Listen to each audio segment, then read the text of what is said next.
मोदी की सुरक्षा में चूक पर हो रही बहसबाजी और तूतू मैमे के बीच एक बात का खुलासा हुआ है। फ्लाईओवर पर करीब आधे घंटे तक फंसे रहने पर हर किसी ने मोदी को लेकर टिप्पणियां दी, किसी ने उनके हित में तो किसी ने उनके विरोध में। लेकिन ये जानने की कोशिश नहीं की गई कि मोदी की उस जगह पर होने के दौरान क्या विचार चल रहे थे। आपका ध्यान पहले हम उस ओर खींचना चाहेंगे जहां हमने आपको ये बताया था कि मोदी की सुरक्षा में तैनात एसपीजी के पास क्या अधिकार हैं और क्या नहीं। आपको एक बार फिर याद दिला दें कि एसपीजी कमांडो को किसी गैर कानूनी गतिविधि या खतरे की आशंका होने पर भी फायरिंग करने की पूरी छूट होती है, लेकिन फिर भी उन्होंने गोली नहीं चलाई। क्यों? आज इस वीडियो में हम उसी क्यों के पीछे की वजह से पर्दा उठाएंगे।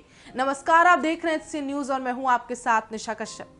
दरअसल पंजाब के दौरे के दौरान प्रधानमंत्री के काफिले के रुक रहने के बाद हर कोई इससे जुड़ी एक एक कड़ी के बारे में विस्तार से जानना चाहता है।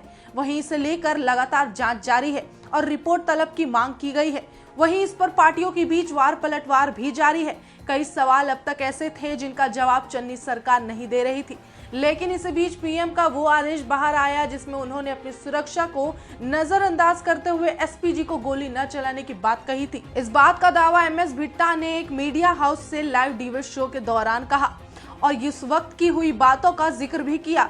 उन्होंने बताया कि जब हालात बेकाबू होते दिख रहा था तो उस समय एसपीजी ने ठान ली थी कि देश के प्रधान की रक्षा वो किसी भी हाल में करेंगे, चाहे उन्हें गोली ही क्यों ना चलानी पड़े। लेकिन उन्हें रोकते हुए एसपीजी को पीएम मोदी ने निर्देश दिया और कहा कि गोली नहीं चलानी, गाड़ी का रास्ता वापस मोड़ लो। ये वाक्य इस बात का प्रमाण है कि भले ही बाकी लोगों में मोदी जी को लेकर कितना भी आक्रोश हो, परंतु मोदी के दिल में अपनी जनता के प्रति सद्भावना किसी भी परिस्थिति में बरकरार रहती है। लेकिन कुछ लोग या यूं कहें तो कुछ पार्टियां इस मौके के नजाकत का फायदा उठाकर सियासी रोटियां सेकने लगती है। अब इस मुद्दे पर हुई कार्रवाई की बात करें तो आपको बता दें कि पंजाब के फिरोजापुर में बीते 5 जनवरी को प्रधानमंत्री नरेंद्र मोदी की सुरक्षा में हुई चूक के मामले पर सुनवाई के दौरान सुप्रीम कोर्ट ने सख्त टिप्पणी की है। सुप्रीम कोर्ट ने कहा कि ये rarest of the rare case है, दोबारा ऐसा नहीं होना चाहिए। सुप्रीम कोर्ट ने कहा कि हम प्रधानमंत्री की सुरक्षा को लेकर गंभीर हैं। केंद्र सरकार और राज्य सरकार अपनी कमेटी पर विचार करें।